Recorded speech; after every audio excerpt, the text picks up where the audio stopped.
Time नहीं है, हुण तां सवाल पुछण दा टाइम आ। नेक्स्ट की लेगा जी अपना भविख दियां की फिल्म किसानी संघर्ष ते ਉਹ ਬੰਦਾ ਬਣਾਵੇ ਜਿਹੜਾ ਪਹਿਲਾਂ ਇੰਟੈਲੈਕਚੁਅਲੀ ਇਹਨੂੰ ਐਨਾਲਿਸਿਸ ਕਰੇ ਵੀ ਕਿਵੇਂ ਸੰਘਰਸ਼ ਚੱਲਿਆ, ਇਹਦੀਆਂ ਪਰਤਾਂ ਕੀ ਆ, ਇਹਦੀਆਂ ਗਲਾਈਆਂ ਕੀ ਆ। ਤੁਸੀਂ ਉਹੀ ਬਿਨਾਂ ਸਟੱਡੀ ਤੋਂ ਉਹ ਗਲਾਈਆਂ ਨੂੰ ਜਾਂਚੇ ਪਰਖੇ ਬਿਨਾਂ ਜੇ ਤੁਸੀਂ ਫਿਲਮ ਬਣਾਓਗੇ ਤੇ ਤੁਸੀਂ ਕਿਵੇਂ ਐਨਾਲਿਸਿਸ ਕਰ ਸਕਦੇ ਹੋ। ਉਹਦੇ ਲਈ ਤੁਹਾਨੂੰ ਇਹਦਾ ਅਨੁਭਵ ਹੋਣਾ ਵੀ ਜ਼ਰੂਰੀ ਆ ਕਿਸਾਨੀ ਸੰਘਰਸ਼ ਦਾ, ਤੇ ਤੁਹਾਡੇ ਕੋਲੇ ਆਪਦਾ ਕੋਈ इंटलैक्चुअल कैलिबर होना भी बड़ा जरूरी है। दोनों का सुमेल अनुभव होया आप फतेह मिली है एक किसानां ने बहुत लंबा संघर्ष जिहड़ा विढ़िया सी। हाँ जी, हाँ जी। बरसातां चलियां, धुप्पां चलियां, हनेरियां चलियां, पता नहीं किहड़ा जिहड़ा मौसमी हाँ जी ਚੱਲਣ ਤੋਂ ਬਾਅਦ ਜਿਹੜੇ ਸਰਕਾਰ ਦੀਆਂ ਤਾਨੇ ਚੱਲੇ, ਜਿਹੜੇ ਸਰਕਾਰ ਦੇ ਜ਼ੁਲਮ ਚੱਲੇ, ਬਹੁਤ ਸਾਰਾ ਕਰਨ ਤੋਂ ਬਾਅਦ ਵੀ ਸਰਕਾਰ ਨੂੰ ਝੁਕਣਾ ਪਿਆ। ਅੱਜ ਸਫਲਤਾ ਮਿਲੀ, ਕੀ ਕਹਿਣਾ ਚਾਹੁੰਦੇ? देखो सफलता वो गुरु साहब ने दी है, उन्होंने बख्श की है ना। गुरु नानक साहब के प्रकाश दिहाड़े ते सारे जिहड़े लॉ ये रिपील होए आ, पर कोई शक नहीं भी जिहड़ा जज्बा या जिहड़ी एक स्पिरिट लैके गए सी साडे किसान, हर कोई बंदा उन्हों दी बहुत वड्डी कॉन्ट्रीब्यूशन आ, ते वो कॉन्ट्रीब्यूशन एक सिੱਖੀ स्पिरिट तो मिली उन्होंने। देखो कदे भी अंदोलन होवे, कोई भी मूवमेंट होवे, ਇਹਨਾਂ ਨੂੰ ਸਿਰਫ ਇਸ਼ੂਜ਼ ਤੋਂ ਨਹੀਂ ਸਮਝਿਆ ਜਾ ਸਕਦਾ। ਇਸ਼ੂਜ਼ ਦੇ ਪਿੱਛੇ ਕੁਝ ਸਪਿਰਿਟ ਹੁੰਦੀ ਹੈ ਜਿਹਦੇ ਨਾਲ ਅਸੀਂ ਲੜਦੇ ਹਾਂ, ਜਿਹੜੀ ਤੁਹਾਨੂੰ ਇੱਕ ਅੰਦਰ ਲੜਨ ਦਾ ਹੌਸਲਾ ਤੇ ਹਿੰਮਤ ਬਖਸ਼ਦੀ ਹੈ। ਸੋ ਉਹ ਸਪਿਰਿਟ ਜਿਹੜੀ ਮਿਲੀ ਉਹ ਗੁਰੂ ਸਾਹਿਬ ਤੋਂ ਜਾਂ ਸਾਡੇ ਸਿਧਾਂਤਾਂ ਤੋਂ, ਸਾਡੇ ਅਕੀਦਿਆਂ ਤੋਂ ਮਿਲੀ, ਤੇ ਕਿਸਾਨਾਂ ਨੇ ਬਾਕਮਾਲ ਉੱਥੇ ਆਪਦਾ ਜਿਹੜਾ ਲੜਾਈ 'ਚ ਕੁਝ ਸਿਧਾਂਤ ਆਪਦਾ ਸਿਦਕ ਵੀ ਪਰਖੇ, ਫਿਰ ਸਿਦਕ ਦੇ ਨਾਲ ਨਾਲ ਜਾਬਤੇ 'ਚ ਵੀ ਰਹੇ, ਐਂਡ ਬੜਾ ਕੁਛ ਜਿਵੇਂ ਤੁਸੀਂ ਕਿਹਾ ਸਿਹਾ, ਤਤੀਆਂ ਹਵਾਵਾਂ ਵਗੀਆਂ, ਠੰਡੀਆਂ ਹਵਾਵਾਂ ਵਗੀਆਂ, ਸਭ ਕੁਝ ਦੇਖਿਆ। ਸਰਕਾਰ ਨੇ ਆਈਸੋਲੇਟ ਕੀਤੇ, ਆਪਸ 'ਚ ਲੜਾਏ, ਬੰਦੇ ਬਦਨਾਮ ਕੀਤੇ, ਜੇਲ੍ਹਾਂ ਵੀ ਕੱਟੀਆਂ, ਕੇਸ ਵੀ ਪਏ, ਪਰ ਦ੍ਰਿੜ ਹੌਸਲੇ ਰਹੇ। ਸੋ ਇਹ ਤਾਂ ਉਹ ਹਰ ਇੱਕ ਬੰਦੇ ਨੂੰ ਜਿਹੜਾ ਉੱਥੇ ਬੈਠਾ ਸੀ, ਹਰ ਇੱਕ ਕਿਸਾਨ ਨੂੰ, ਸਾਡੀਆਂ ਬਜ਼ੁਰਗ ਮਾਤਾਵਾਂ, ਸਾਡੇ ਬਜ਼ੁਰਗ ਜਿਹੜੇ ਉੱਥੇ ਬੈਠੇ ਸੀ, ਸਾਡਾ ਯੂਥ ਨੇ ਇੱਕ ਬਹੁਤ ਰਿਸਪੌਂਸਿਬਲ ਬਿਹੇਵੀਅਰ ਇਹਦੇ 'ਚ ਜਿਹੜਾ ਉਹ ਪਲੇ ਕੀਤਾ। ਯੂਥ ਨੇ ਜਿਸ ਜਾਂ ਇੱਕ ਰਿਫਲੈਕਸ਼ਨ ਆਈ ਆ ਨਾ ਯੂਥ ਦੀ, ਇਹ ਯੂਥ ਨੇ ਬੜਾ ਕੁਝ ਸਿਰਜਣਾ ਆਉਣ ਵਾਲੇ ਸਮੇਂ 'ਚ। ਕਾਫੀ ਬਦਨਾਮ ਕੀਤਾ ਗਿਆ ਸੀ, ਪਹਿਲੇ ਸਮੇਂ ਦੀ ਗੱਲ ਕੀਤੀ ਹੈ ਉਹ ਬਾਈ ਜੀ, ਉਹ ਨੇਸ਼ਨ ਪੋਲਿਸੀ ਆ। ਤੁਸੀਂ ਦੇਖੋ ਇਹ ਨੇਸ਼ਨ ਸਟੇਟ ਦੀ ਪੋਲਿਸੀ ਆ। ਜਿੱਥੇ ਵੀ ਇਹ ਪੋਲਿਸੀ ਕਿੱਥੇ ਆ, ਪੈਰੀਫੇਰੀ ਆ ਨਾ, ਜਿਹੜੀ ਪੈਰੀਫੇਰੀ ਇੰਡੀਆ ਦੀ ਪ੍ਰੋਬਲਮ ਹੀ ਉੱਥੇ ਆ, ਕਿਉਂਕਿ ਪੈਰੀਫੇਰੀ ਸੈਂਟਰ ਦੇ ਨਾਲ ਮੇਲ ਨਹੀਂ ਖਾਂਦੀ। ਪੈਰੀਫੇਰੀ ਇਜ਼ ਡਿਫਰੈਂਟ ਦੈਨ ਸੈਂਟਰ। ਸੋ ਪੈਰੀਫੇਰੀ ਜਿੱਥੇ ਵੀ ਪੈਰੀਫੇਰੀ ਹੈ ਨਾ, ਉੱਥੇ ਇੱਕ ਡਾਈਵਰਸਿਟੀ ਐਗਜ਼ਿਸਟ ਕਰਦੀ ਆ, ਤੇ ਸੈਂਟਰਲ ਪੋਲਿਟਿਕਸ ਜਾਂ ਸੈਂਟਰਲ ਜਿਹੜਾ ਇੱਕ ਸਾਡੇ ਸਪੇਸ ਆ, ਉਹ ਪੈਰੀਫੇਰੀ ਨੂੰ ਖਤਮ ਕਰਨਾ ਚਾਹੁੰਦਾ। ਸੋ ਇਸ ਕਰਕੇ ਤੁਹਾਡੇ ਯੂਥ ਨੂੰ ਉਹ ਬਦਨਾਮ ਵੀ ਕਰਨਗੇ, ਨਸ਼ਿਆਂ 'ਚ ਵੀ ਲਾਉਣਗੇ, ਇੱਥੋਂ ਪ੍ਰਵਾਸ ਵੀ ਕਰਨਗੇ, ਉਹਨਾਂ ਨੂੰ ਰੁਜ਼ਗਾਰ ਵੀ ਨਹੀਂ ਦੇਣਗੇ, ਬੜਾ ਕੁਝ ਕਰਨਗੇ। ਸੋ ਇਹੀ ਤਾਂ ਲੜਾਈ ਆ ਅਸੀਂ ਜਿਹੜੇ ਲੜ ਰਹੇ ਹਾਂ। ਜਿਹੜਾ ਗੰਭੀਰ ਹੈਗਾ ਪੰਜਾਬ ਨੂੰ, ਇਹ ਮਸਲੇ ਨੂੰ ਲੈ ਕੇ ਗੰਭੀਰ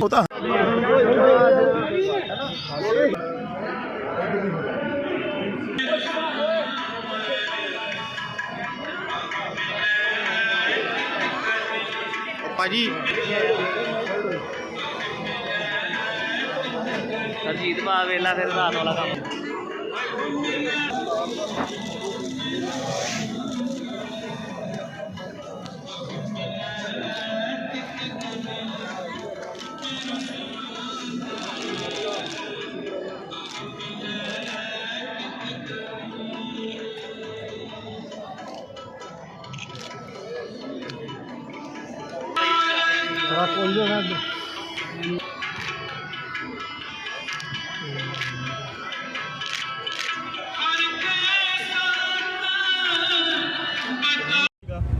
देखो ये नहीं गल होंदी। वेट जदों लीडरशिप कोले ना विजनरी होना उन्हां दा बहुत जरूरी है। लीडरशिप की हुंदी है? लीडरशिप आम लोकां वांगू नहीं सोचदी। लीडरशिप दूरदर्शी हुंदी है, उन्हां कोले विजन हुंदा, उन्होंने 10 साल 20 साल अगे दी सोचनी हुंदी है। सो हो तो बड़ा कुछ सकता सी, पर जो होया ਉਹ ਵੀ ਗੁਰੂ ਦੀ ਬਖਸ਼ ਨਾਲ ਹੋਇਆ। ਅੱਜ ਉਹਦੇ ਸ਼ੁਕਰਾਨੇ 'ਚ ਰਹਿ ਕੇ ਇਸ ਸੈਂਸ ਆਫ ਵਿਕਟਰੀ ਨੂੰ ਇੰਜੋਏ ਕਰੀਏ।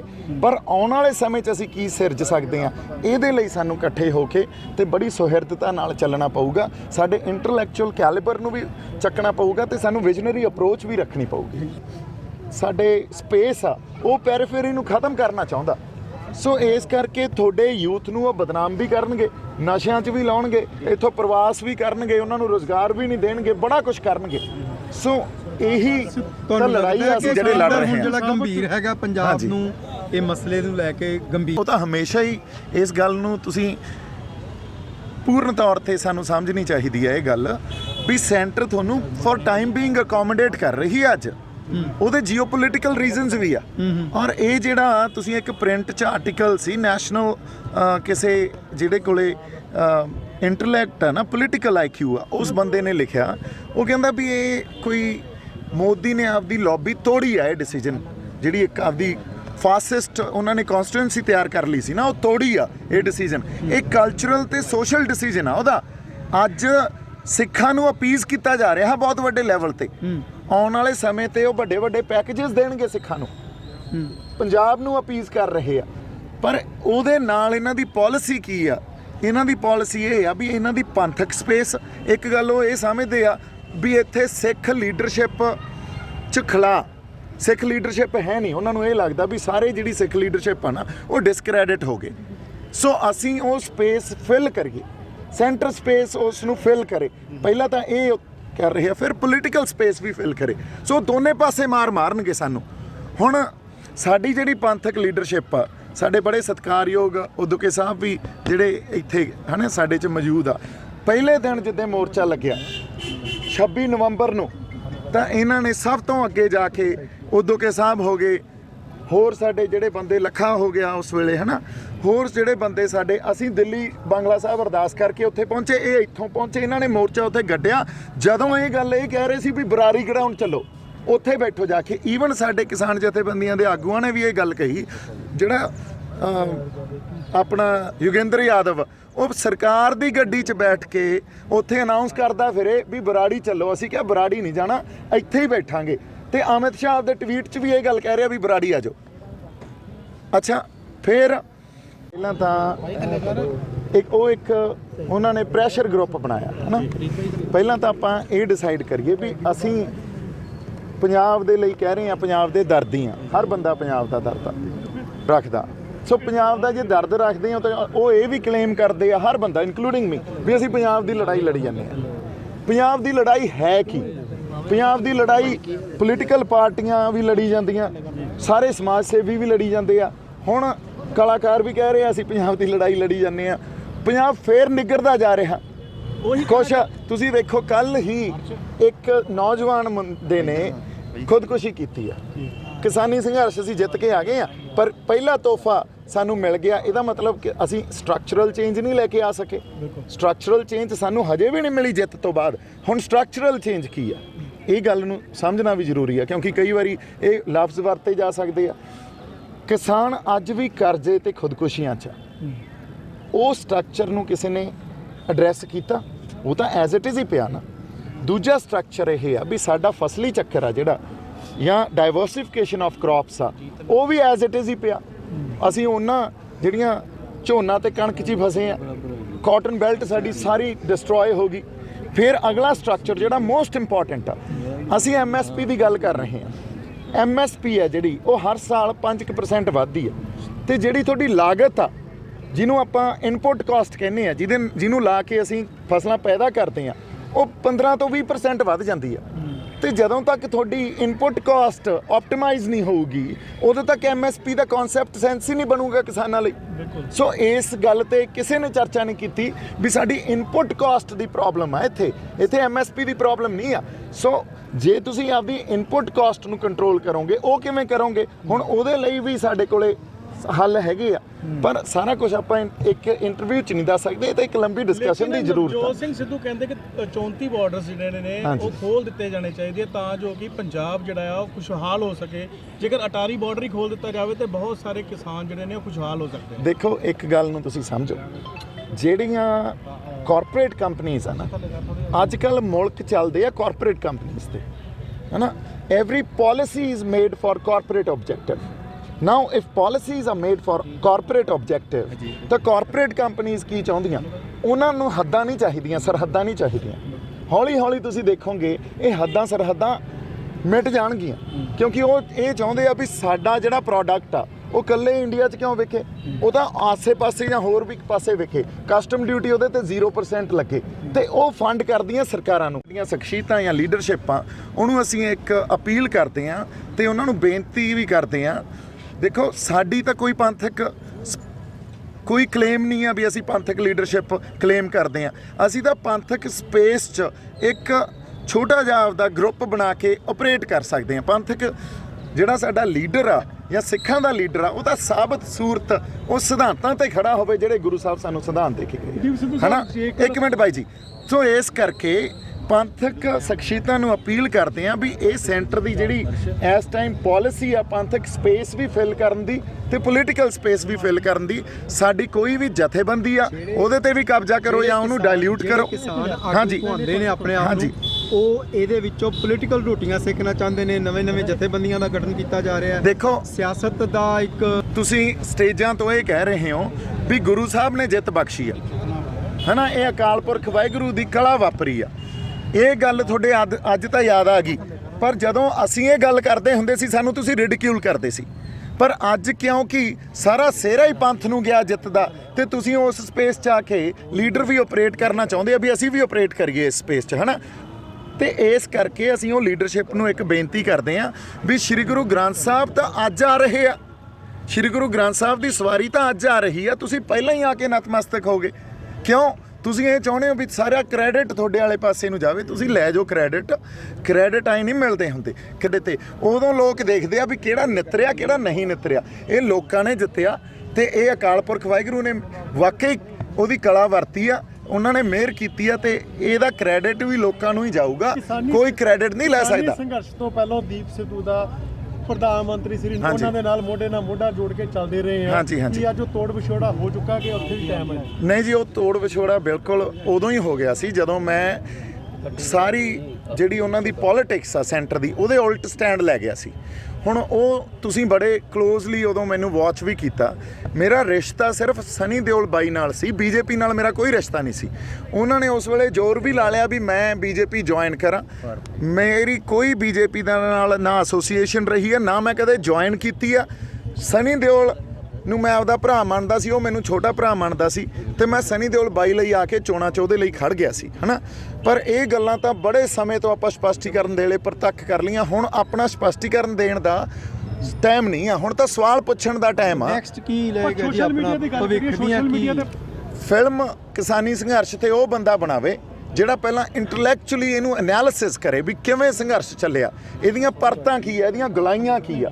ਤੁਸੀਂ ਉਹੀ ਬਿਨਾਂ ਨੂੰ ਭੁੱਲਦੇ ਗਏ ਆ, ਐਮਐਸਪੀ ਲੈ ਲਾਂਗੇ ਲੇਕਿਨ ਜੇਕਰ ਆਟਾ ਵੀ 200 ਰੁਪਏ ਕਿਲੋ ਹੋ ਗਿਆ ਤਾਂ ਕਹਿੰਦੇ ਅਸੀਂ ਕਿਸ ਤਰ੍ਹਾਂ ਰਵਾਂਗੇ। ਐਬਸੋਲੂਟਲੀ ਉਹੀ ਆਪਾਂ ਗੱਲ ਕਰ ਰਹੇ ਹਾਂ ਨਾ। ਜੇ ਉਹ ਕਹਿੰਦੇ ਕਿ ਇਹਨਾਂ ਨੂੰ ਚਾਹੀਦਾ ਸੀਗਾ ਕਿ ਮਜ਼ਦੂਰਾਂ ਦੀ ਵੀ ਨਾਲ ਜਿਹੜੀ ਸੀ ਗੱਲ ਕਰਨੀ ਚਾਹੀਦੀ। You are absolutely right. ਹਜੇ ਤੱਕ ਐਕਚੁਅਲੀ ਤਾਂ ਆਪਾਂ ਦੇਖੀਏ ਤਾਂ ਕਿਸਾਨਾਂ ਦੀ ਵੀ ਨਹੀਂ ਗੱਲ ਹੋਈ। ਕਿਸਾਨਾਂ ਦੀ ਗੱਲ ਕੀ ਹੋਈ ਆ, ਆਉਣ ਵਾਲਾ ਖਤਰਾ ਸੀ ਜਿਹੜਾ ਉਹ ਤੋਂ ਤਾਂ ਆਪਾਂ ਪਿੱਛਾ ਛਡਾ ਲਿਆ, ਪਰ ਐਜ਼ ਇਟ ਇਜ਼ ਜਿਹੜਾ ਸਾਡੇ ਕੋਲੇ ਸਟਰਕਚਰ ਸੀ, ਜਿਹੜੇ ਹਾਲਾਤ ਸੀ, ਉੱਥੇ ਕਿਸਾਨਾਂ ਦਾ ਭਲਾ ਥੋੜੀ ਹੋ ਰਿਹਾ ਸੀ, ਕਿਸਾਨਾਂ ਦਾ ਉੱਥੇ ਵੀ ਭਲਾ ਨਹੀਂ ਹੋ ਰਿਹਾ ਸੀ। ਸੋ ਹੁਣ ਲੀਡਰਸ਼ਿਪ ਤੇ ਇਹ ਰਿਸਪੌਂਸਿਬਿਲਟੀ ਬਣਦੀ ਆ ਵੀ ਲੀਡਰਸ਼ਿਪ ਮਜ਼ਦੂਰਾਂ ਨੂੰ ਕਿਸਾਨਾਂ ਨੂੰ ਕਿਵੇਂ ਅਕੋਮੋਡੇਟ ਕਰਦੀ ਆ। ਨਵੀਂ ਜਿਹੜਾ ਪੰਜਾਬ ਪੱਖੀ ਜਾਂ ਕੋਈ ਵੀ ਸਟੇਟ ਆਪਦਾ, ਹਰਿਆਣੇ ਵਾਲੇ ਜਿਵੇਂ ਸਾਡੇ ਕੋਲੇ ਨਵੀਨ ਸਿੰਘ ਜੀ ਖੜੇ ਆ, ਹਰਿਆਣਾ ਨੂੰ ਬਿਲੋਂਗ ਕਰਦੇ ਆ, Punjab centric model, Haryana centric model ਖੇਤੀਬਾੜੀ ਤੇ ਇਹ ਲੈ ਕੇ ਆਉਣਗੇ ਕਿ ਨਹੀਂ ਸਰਕਾਰਾਂ ਤੋਂ, ਕਿ ਸੈਂਟਰਲ ਪਾਲਿਸੀਜ਼ ਹੀ ਚੱਲਣਗੀਆਂ, ਕਿ ਸਾਡੀ ਡਿਪੈਂਡੇਬਿਲਿਟੀ ਸੈਂਟਰ ਤੇ ਇਨਕਰੀਜ਼ ਹੋਊਗੀ, ਅਸੀਂ ਸੈਲਫ ਡਿਪੈਂਡੈਂਟ ਕਰਾਂਗੇ ਆਪਦੇ ਆਪ ਨੂੰ ਕਿ ਨਹੀਂ। ਇਹ ਗੱਲਾਂ ਆਉਣ ਵਾਲੇ ਸਮੇਂ 'ਚ ਇਹਦੇ ਜਵਾਬ ਮਿਲਣੇ ਆ। ਇਹ ਜਵਾਬ ਮਿਲ ਸਕਦੇ ਸੀ ਜੇ ਅਸੀਂ ਟੇਬਲ ਤੇ ਬੈਠੇ ਹੁੰਦੇ, ਪਰ ਉਹਨਾਂ ਨੇ ਟੇਬਲ ਤੇ ਨਹੀਂ ਬਾਇਆ। ਕਿਉਂ ਨਹੀਂ ਬਾਇਆ? ਦੇਖੋ ਕ੍ਰਿਟੀਕਲੀ ਗੱਲਾਂ ਨੂੰ ਸਮਝੋ। ਅਸੀਂ 26 ਤਰੀਕ ਤੱਕ ਕਿੱਡਾ ਤਕੜੇ ਸੀ ਜੰਗ ਦੇ ਮੈਦਾਨ 'ਚ। ਜਦੋਂ ਤੁਸੀਂ ਜੰਗ ਦੇ ਮੈਦਾਨ 'ਚ ਤਕੜੇ ਜਿੰਨੇ ਹੋਵੋਗੇ ਉਨੇ ਹੀ ਟੇਬਲ ਤੇ ਤਕੜੇ ਹੋਵੋਗੇ। 26 ਤਰੀਕ ਤੋਂ ਪਹਿਲਾਂ ਜਿੰਨੀਆਂ ਮੀਟਿੰਗਾਂ ਹੋਈਆਂ, ਬਾਰ-ਬਾਰ ਸਾਨੂੰ ਬੁਲਾਉਂਦੇ ਗਏ ਤੇ ਮੀਟਿੰਗਾਂ 'ਚ ਅਸੀਂ ਉਹਨਾਂ ਨੂੰ ਹਰਾ ਕੇ ਆਉਂਦੇ ਰਹੇ ਕਿਉਂਕਿ ਸਾਡੇ ਗਰਾਊਂਡ ਤੇ ਅਸੀਂ ਤਕੜੇ ਸੀ। 26 ਤਰੀਕ ਤੋਂ ਬਾਅਦ ਸਾਨੂੰ ਗਦਾਰੀਆਂ ਦੇ ਸਰਟੀਫਿਕੇਟ ਦੇ ਕੇ ਤੇ ਤੁਸੀਂ ਆਪਦੇ ਹੀ ਬੰਦੇ ਉੱਥੋਂ ਕੱਢਤੇ ਤੇ ਕਮਜ਼ੋਰ ਕਰ ਲਿਆ ਮੋਰਚਾ। ਉਹਨਾਂ ਨੇ ਇੱਕ ਵੀ ਵਾਰ ਮੀਟਿੰਗ ਨਹੀਂ ਬੁਲਾਈ।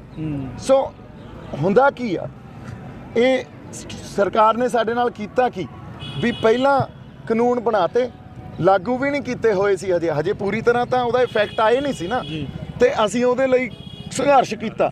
700 ਆਪਦੀਆਂ ਜਾਨਾਂ ਬੰਦੇ ਕੁਰਬਾਨ ਕਰ ਗਏ।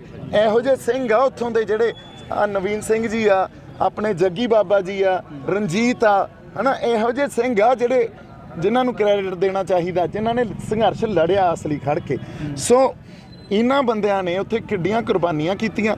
ਉਸ ਤੋਂ ਬਾਅਦ ਇੱਕ ਦਿਨ ਉਹ ਉੱਠੇ ਸਵੇਰੇ, ਔਰ ਮੈਂ ਤਾਂ ਇੱਥੋਂ ਤੱਕ ਗੱਲ ਸੁਣੀ ਵੀ ਈਵਨ ਜਿਹੜੇ ਐਗਰੀਕਲਚਰਲ ਮਿਨਿਸਟਰ ਆ ਉਹਨਾਂ ਨੂੰ ਵੀ ਨਹੀਂ ਪਤਾ ਸੀ ਵੀ ਕਾਨੂੰਨ ਰੱਦ ਹੋ ਰਹੇ ਆ। ਉਹਨਾਂ ਨੇ ਵੀ ਟੀਵੀ ਤੇ ਸੁਣਿਆ।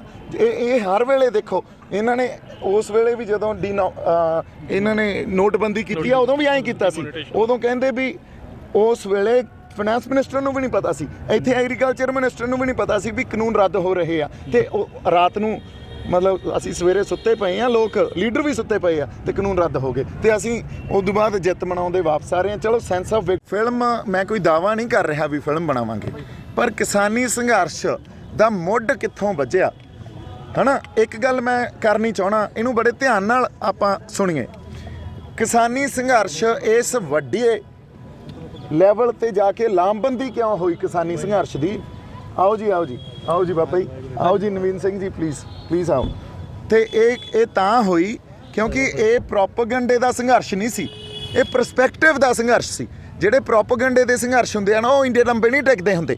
ਇੱਥੇ ਅਸੀਂ ਇੱਕ ਪਰਸਪੈਕਟਿਵ ਲੈ ਕੇ ਗਏ ਵੀ ਸਾਡੇ ਨਾਲ ਉਹ ਧੱਕਾ ਕਰ ਰਹੇ ਆ, ਸਾਡੀ ਸਪੇਸ 'ਚ ਆ ਕੇ, ਕਿਸਾਨਾਂ ਦੀ ਸਪੇਸ 'ਚ ਆ ਕੇ ਉਹ ਨਵੇਂ ਕਾਨੂੰਨ ਬਣਾ ਰਹੇ ਆ ਜਿਹੜਾ ਸਟੇਟ ਸਬਜੈਕਟ ਆ, ਤੇ ਇਸ ਨਵੇਂ ਕਾਨੂੰਨ ਬਣਾ ਕੇ ਸਾਡੀਆਂ ਜ਼ਮੀਨਾਂ ਹਥਿਆ ਲੈਣਗੇ। ਇੱਕ ਪਰਸਪੈਕਟਿਵ ਜਦੋਂ ਲੋਕਾਂ ਨੂੰ ਸਮਝ ਆਇਆ ਨਾ, ਫਿਰ ਲੋਕ ਖੜੇ ਹੋ ਗਏ ਨਾਲ।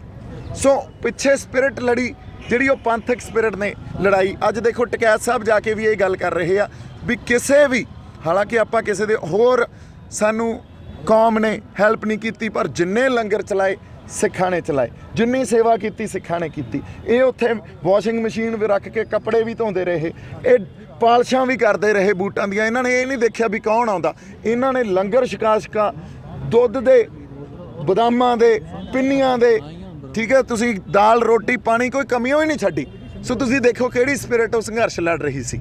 ਸੋ ਇਸ ਕਰਕੇ ਜਦੋਂ ਆਪਾਂ ਇਹ ਸੰਘਰਸ਼ ਦੀ ਗੱਲ ਕਰਾਂਗੇ ਨਾ, ਉਹਦੇ ਤੇ ਇੱਕ ਪਹਿਲਾਂ ਤਾਂ ਐਨਾਲਿਸਿਸ ਕਰਕੇ, ਸਟੱਡੀ ਕਰਕੇ ਇਹ ਸੰਘਰਸ਼ ਦੀਆਂ ਗੁਲਾਈਆਂ ਸਮਝਣ ਦੀ ਜ਼ਰੂਰਤ ਆ, ਤੇ ਉਦੋਂ ਬਾਅਦ ਫਿਰ ਸੰਘਰਸ਼ ਕਿਸੇ ਵੀ ਵੇ 'ਚ ਸਾਨੂੰ ਦੁਨੀਆ ਸਾਹਮਣੇ ਲੈ ਕੇ ਜਾਣਾ ਚਾਹੀਦਾ, ਕਿਉਂਕਿ ਇਤਿਹਾਸਕ ਜਿੱਤ ਆ, ਇਤਿਹਾਸਕ ਸੰਘਰਸ਼ ਆ। ਤੇ ਸਰਕਾਰ ਕਿਉਂ ਝੁਕੀ ਆ, ਕਿਸ ਸਿਦਕ ਤੇ ਜਾਬਤੇ ਦੀ ਜਿੱਤ ਹੋਈ ਆ, ਕਿਸ ਸਪੇਸ 'ਚ ਰਹਿ ਕੇ ਗੁਰੂ ਦਾ ਅਸੀਂ ਭਾਣਾ ਮੰਨ ਕੇ ਲੜੇ ਆ, ਇਹ ਗੱਲਾਂ ਜ਼ਰੂਰ ਦੁਨੀਆ ਦੇ ਸਾਹਮਣੇ। ਬਾਈ ਜੀ ਅੱਜ ਕੱਲ੍ਹ ਤਾਂ ਇਸ ਜਿਹੜੇ ਇਨਫੋਰਮੇਟਿਵ ਵਰਲਡ 'ਚ ਇਨਫੋਰਮੇਸ਼ਨ ਤਾਂ ਇੱਕ ਕਲਿੱਕ ਤੇ ਪਈ ਆ, ਹੈ ਨਾ। ਉਹ ਜ਼ਮਾਨਾ ਗਿਆ ਵੀ ਤੁਸੀਂ ਮੋਗੇ ਹੋਰ ਸਟੇਟਮੈਂਟ ਦਿੰਦੇ ਸੀ ਤੇ ਅੰਮ੍ਰਿਤਸਰ ਸਾਹਿਬ ਆ ਕੇ ਹੋਰ ਸਟੇਟਮੈਂਟ ਦੇ ਦਿੰਦੇ ਸੀ, ਹੈ ਨਾ। ਪਹਿਲਾਂ ਇਹ ਚੱਲਦਾ ਸੀ। ਅੱਜ ਕੱਲ੍ਹ ਤਾਂ ਹਰ ਬੰਦਾ ਕਟਹਿਰੇ 'ਚ ਖੜਾ ਕਰ ਲੈਂਦੇ ਆ ਲੋਕ ਵੀ ਤੁਸੀਂ ਫਲਾਨਾ 10 ਦਿਨ ਪਹਿਲਾਂ ਆਹ ਗੱਲ ਕਹਿੰਦੇ ਸੀ, 10 ਦਿਨ ਬਾਅਦ ਆਹ ਗੱਲ ਹੋ ਗਈ। ਇਹ ਵੱਖਰੀ ਗੱਲ ਆ ਵੀ ਤੁਸੀਂ ਉਹਦਾ ਕੋਈ ਸਪਸ਼ਟੀਕਰਨ ਤੁਹਾਨੂੰ ਦੇਣਾ ਵੀ ਪੈਂਦਾ, ਉਹ ਕਟਹਿਰੇ 'ਚ ਖੜੇ ਹੋ ਕੇ ਲੋਕਾਂ ਦੇ ਦੇਣਾ ਪੈਂਦਾ, ਤੇ ਲੋਕ ਹੀ ਇਹ ਫੈਸਲਾ ਕਰਦੇ ਆ ਵੀ ਤੁਹਾਡੀ ਪੋਜੀਸ਼ਨ ਜੋ ਉਸ ਵੇਲੇ ਸੀ ਤੇ ਅੱਜ ਆ ਉਹ ਜਸਟੀਫਾਈਡ ਆ ਕਿ ਨਹੀਂ ਆ। ਇਹ ਵੀ ਲੋਕ ਹੀ ਫੈਸਲਾ ਕਰਦੇ ਆ, ਤੇ ਹਰ ਬੰਦੇ ਦਾ ਹਿਸਾਬ ਕਿਤਾਬ ਹੋਊ।